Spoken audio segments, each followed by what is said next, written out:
Então, continuando os direitos dos acionistas, né, que tem a ver com a rentabilidade, a gente estava falando dos dividendos, que são uma parcela do lucro, que podem ser fixos ou variáveis. Eles são fixos quando tem aquelas ações especiais lá, que tem final 5, 6, 7, aquelas de classe A, B, C, né, PNA, PNB, PNC.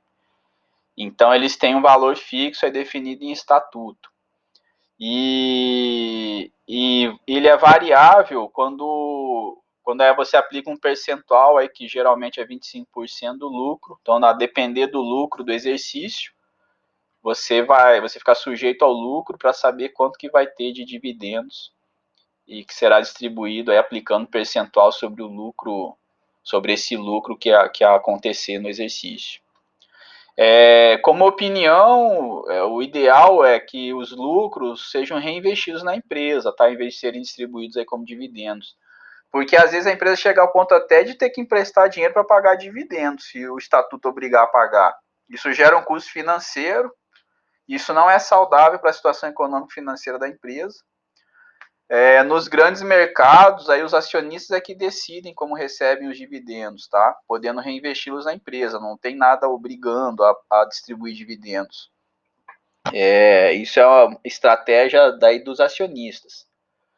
Então, eu acho, assim como opinião, que a gente tem que ligar mais para o lucro líquido da empresa do que para os dividendos que ela distribui, tá? Porque, de certa forma, você não distribuir, mas aplicar na empresa, reinvestir, aí aumentando a sua operação, isso aí vai potencializar o seu lucro aí para frente, tá? Falando agora das bonificações, é o recebimento gratuito de um número de ações proporcional à quantia já possuída, resultam do aumento de capital por incorporação de reservas ou lucros suspensos. Para o patrimônio da empresa, nada representa, porque apenas há uma transferência de um valor inscrito numa conta, por exemplo, aí da reserva de lucros ou da reserva de reavaliações lá no patrimônio líquido, para outra conta, que seria o capital social, está dentro do patrimônio líquido também.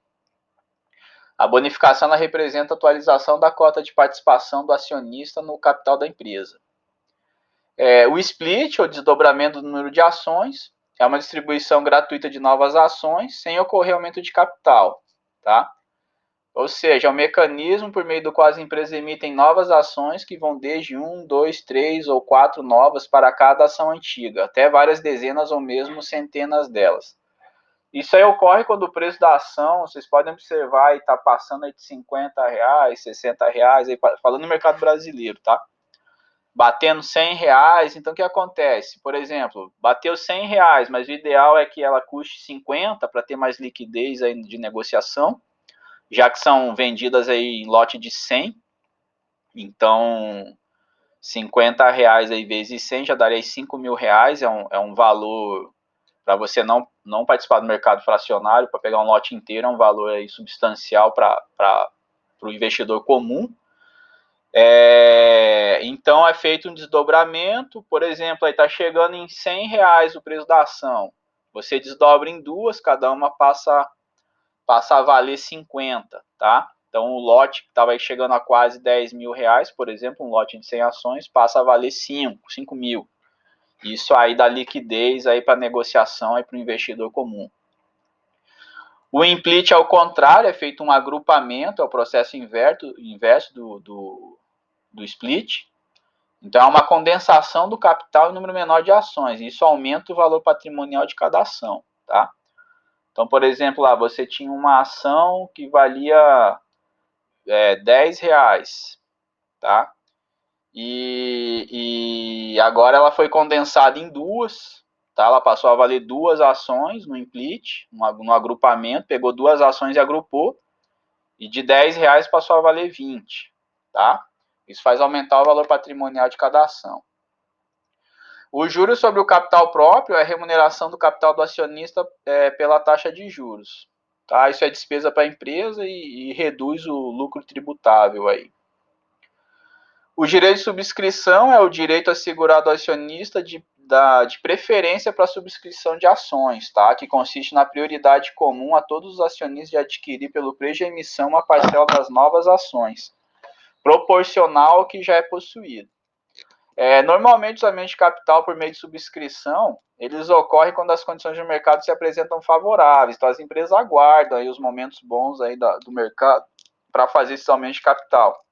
De modo que os acionistas subscrevendo as novas ações ganhem aí a diferença entre o preço de mercado e seu valor de emissão.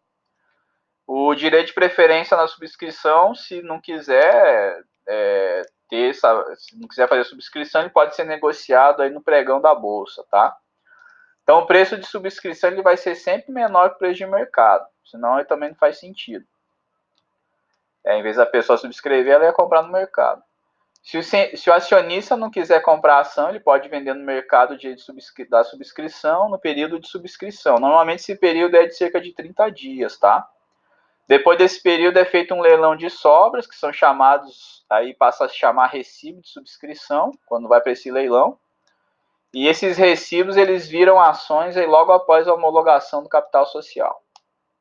Então, esses são os direitos dos acionistas, dividendos, bonificações, split, implit, juros e os direitos de subscrição. Agora a gente vai falar sobre os serviços de informação e liquidação, porque eles são necessários para negociar as ações, tá?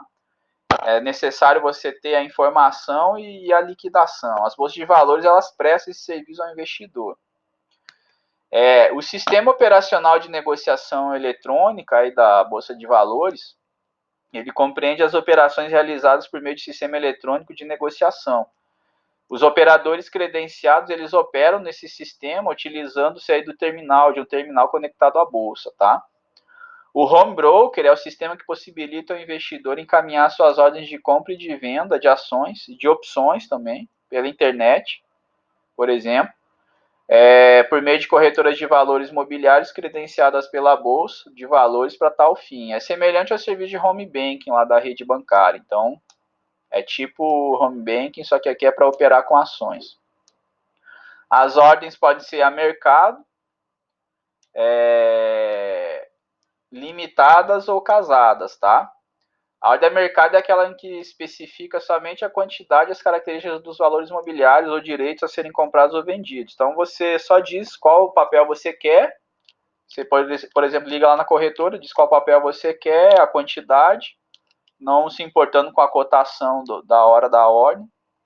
E a corretora vai mandar a ordem lá para você e você vai obter o papel pelo preço que tiver lá na hora de ser negociado. A ordem limitada é aquela que você especifica o preço, tá? Então ela deve ser executada somente pelo preço igual ao que você especificar ou menor, tá? Então, se você quer comprar um papel, ela está lá sendo negociada a R$20.